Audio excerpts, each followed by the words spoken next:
Dando continuidade aos nossos estudos sobre o etileno, nessa videoaula nós vamos ver os fatores que afetam a produção de etileno nas plantas. E o primeiro fator que eu quero chamar a atenção é a sua interação com os outros hormônios vegetais, o que nós chamamos de crosstalk.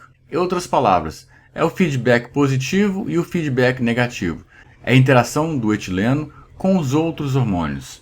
Ele pode interagir com as auxinas, com as giberelinas, citocininas, ácido abscísico e qualquer outro hormônio que a planta tenha. E alguns deles vão ter efeitos positivos, ou seja, um hormônio estimula a síntese de outro, ou vão ter efeitos negativos, um hormônio bloqueia a síntese de outro. Isso é extremamente complexo. E nós vamos ver alguns exemplos ao longo dessa aula, mas eu vou deixar para chamar a atenção quando o exemplo se apresentar.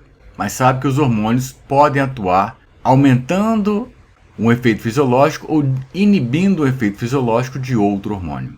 Um outro fator que pode afetar a síntese de etileno são os fatores bióticos, ou seja, que envolvem outros organismos vivos. O primeiro exemplo que eu chamo a atenção é a interação com patógenos. Plantas infectadas por patógenos, elas tendem a produzir mais etileno.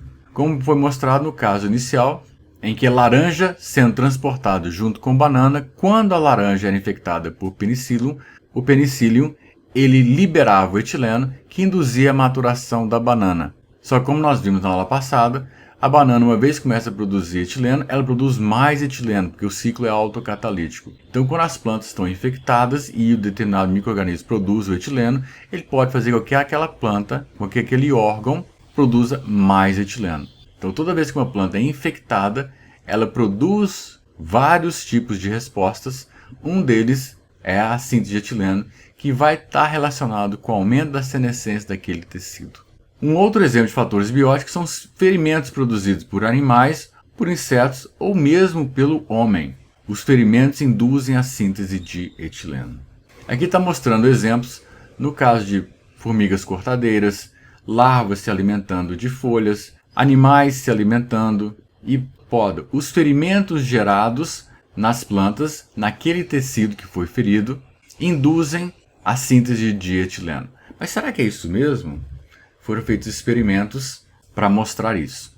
Esta tabela mostra os efeitos do ferimento que foi feito no mesocarpo de Cucurbita maxima e como que esses ferimentos, ao longo de 25 horas, afetaram a síntese de etileno. Eles mensuraram isso. Então, relembrando aqui em cima, nós temos o S-adenosilmetionina sendo convertido em ACC através da ACC sintase e ACC sendo convertido em etileno através da ACC oxidase. E vejam bem que aqui nós temos a entrada de oxigênio na estrutura. Então é necessária a presença de oxigênio para que haja a conversão do ACC em etileno. Nessa tabela está mensurando a atividade da ACC sintase, está medindo a concentração de ACC e está medindo a concentração de etileno. Então, nessa tabela aqui embaixo nós temos, na primeira coluna nós temos o tempo, na segunda coluna nós temos a concentração de ACC sintase, nós temos na terceira coluna a concentração de ACC e depois na quarta coluna nós temos a concentração de etileno. Então, quando no tempo zero, quando as plantas não estavam feridas ainda, não tinha atividade da ACC sintase, não tinha ACC e nem tampouco etileno. Quando deu 5 horas após o ferimento, vocês podem ver que a atividade da ACC sintase aumentou muito, de 0 para 125. A concentração de ACC aumentou muito, de 0 para 61,95. E a concentração de etileno também aumentou, de 0 para 2,84. Passados 10 horas, a concentração da ACC sintase praticamente duplicou. A concentração de ACC aumentou 2,5 vezes e a concentração de etileno aumentou 3 vezes.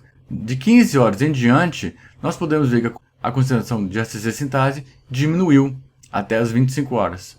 No entanto, a concentração de ACC ela continua aumentando e a concentração de etileno também.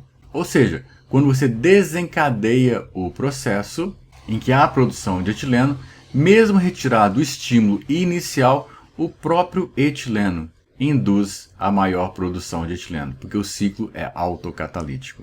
E isso está mostrando os efeitos do ferimento na produção de etileno, comprovando que tecidos feridos produzem etileno. não importa a origem do ferimento. E existem os fatores abióticos que podem estar envolvidos com a síntese de etileno. É que são vários. Nós temos estresses fisiológicos, nós temos a própria senescência que vai induzir a produção de etileno, a abscisão também, ferimentos agora induzidos pela natureza, por exemplo, ventanias, que leva à queda de folhas, maturação de frutos e por aí afora vai. Então tem vários fatores que podem induzir a síntese de etileno que são abióticos no meio. Basicamente era isso que nós tínhamos para passar para vocês nesta videoaula e nos vemos na nossa próxima videoaula. Até a próxima!